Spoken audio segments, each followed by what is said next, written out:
like we're like living in like an early '80s video game. The only thing that I wish they would have done is like it's really like city buildings, you know. Yeah. If you look at it right. I wish they would have done from some shorter and some taller. Just pretty tight. But anyway, that's for another day.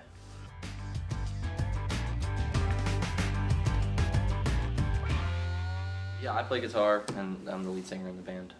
And I play drums. Drum.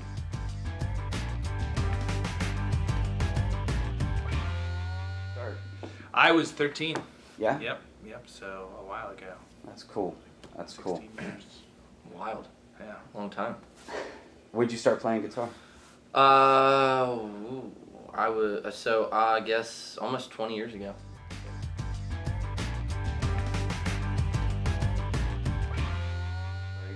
I started playing piano, and then when I was in 6th grade, I had a friend of mine I started piano when I was 5. I had a friend in 6th grade who played piano and wrote this classical song. Mm-hmm. It had never occurred to me that you could write music, and that I started writing music then as well.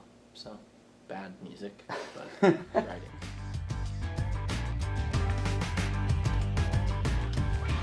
So many. Yeah, nothing to write home about. No. But, you know. Yes, a lot of small ones. Some practice bands. Yeah, exactly.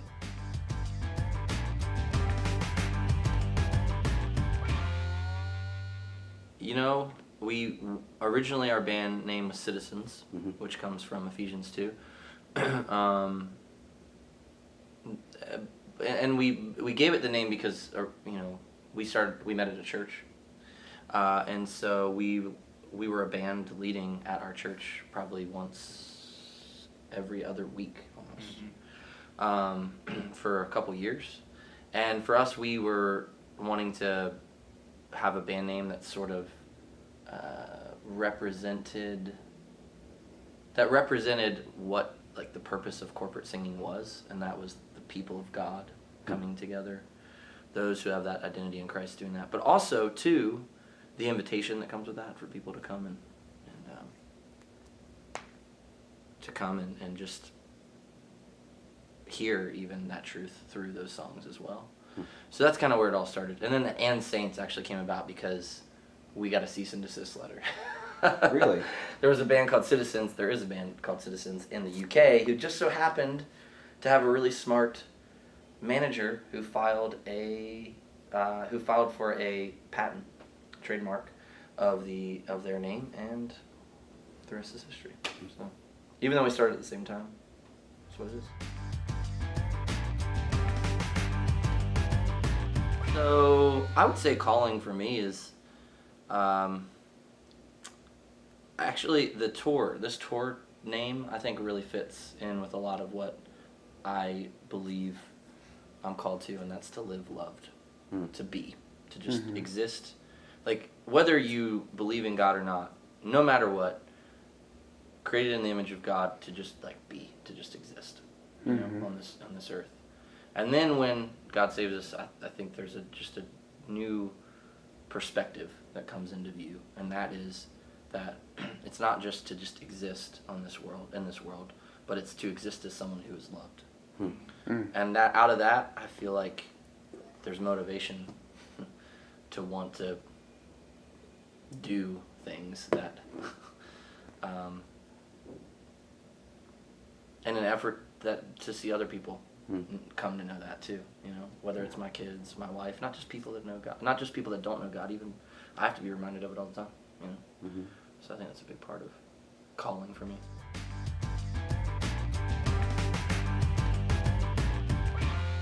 Yeah, I mean, I don't know that it wasn't intentionally meant to be like a psalm. And as I look back on it now, you know, one of the things that I've realized about it is that it's more like a diary, if you will.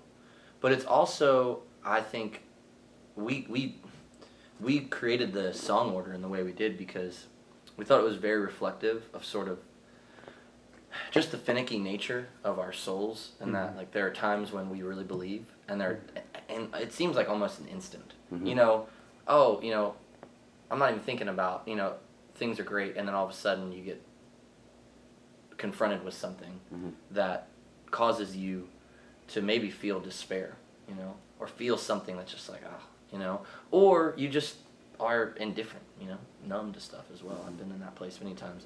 And so the album, I think, kind of does that up and down, you know, like the first song is sort of this invitation for all people to come and worship God, and then it just immediately goes to this dark, deep place. And then the next song is all about faith, you know, but I think that's what it is, you know, it's like, it's not just this constant,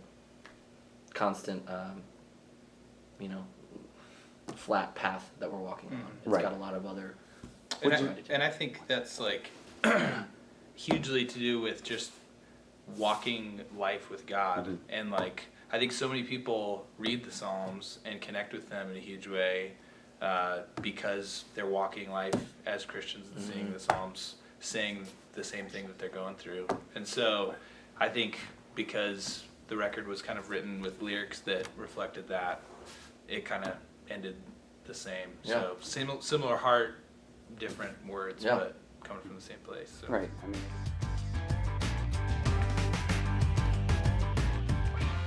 you know. Well, I wonder too if, you know, Thomas to me is like a good example of perhaps we are just reading into things at times, you know, in a way that they're not meant to be interpreted, because at the end of the day, those are words communicating.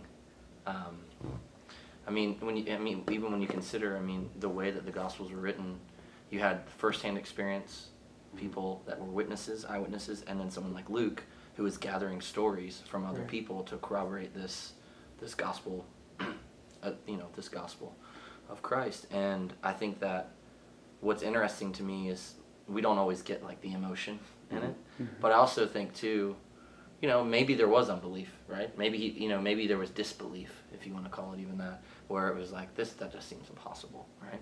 I think I would do the same thing. If anything, I think it just shows, again, what I was hoping to sort of hit on tonight and hoping that people would hear is the humanity of, you know, like who we are as humans. Like, it's easy for us to, you know, I was telling the guys the other day, I'm reading through Sermon on the Mount, Jesus, you know, goes through the Beatitudes, then he calls out the Pharisees, woe to you, then he kind of comes back to it and he just says, what good is it if somebody loves you?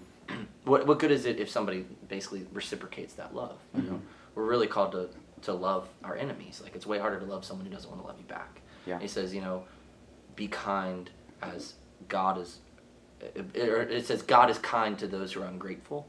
And that just blew my mind. God is kind to those who don't believe, you know, even in that. And I think it just showcases our humanity. But the temptation as I'm reading that is to think that I'm not the Pharisee that doesn't believe, you know. And I think that's just probably because we just think of ourselves a little higher than we should at times. And so we might read about Thomas and think, oh, that guy, you know, I'm not that guy, you know. He's like the classic example of somebody who just really didn't, Jesus was right in front of his face. How can he believe that? It's like, well, I don't know, he's human. And he's not loved any less because he did, right? Right. Jesus invited him to. That's the crazy thing. It's not like Jesus said, well, if you're not going to believe what I tell you, then too bad. It's like Jesus invited him to come and feel his wounds. I find that.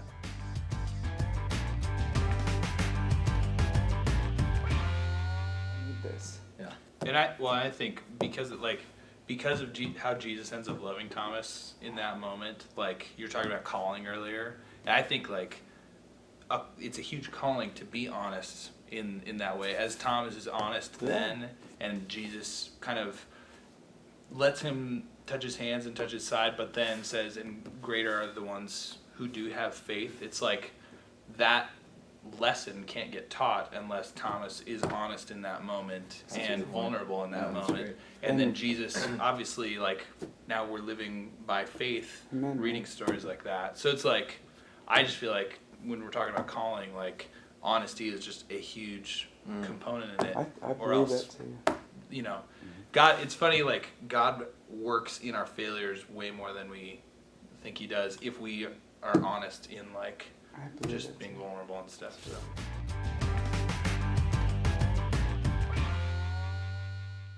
Yeah, I think that's really true. It's the reason we call ourselves a gospel band, because we just feel like, there's a lot of different genres of gospel music, and within that, obviously, Southern gospel, black gospel, reggae gospel, you name it. Sure. We just feel like we're the alternative branch of that, the alternative music branch. Not necessarily an alternative gospel. But, at the end of the day, the gospel is life. Mhm. It's living this life and learning what it means to be a child of God. Mhm. And that's, I think, what this record is meant to be, is to share in that journey and invite people to hopefully go there or feel like they can go there with us in some way.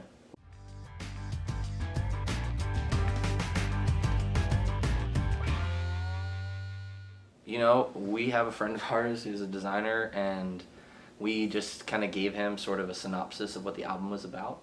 And it really, the thing that we talked about was from 1 Corinthians 13 is where the album title comes from.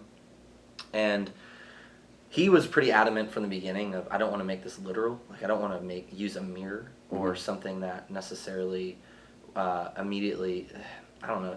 And I agree, like, it would have almost been like punting, Instead, he wanted to create something that sort of showcased that in a way that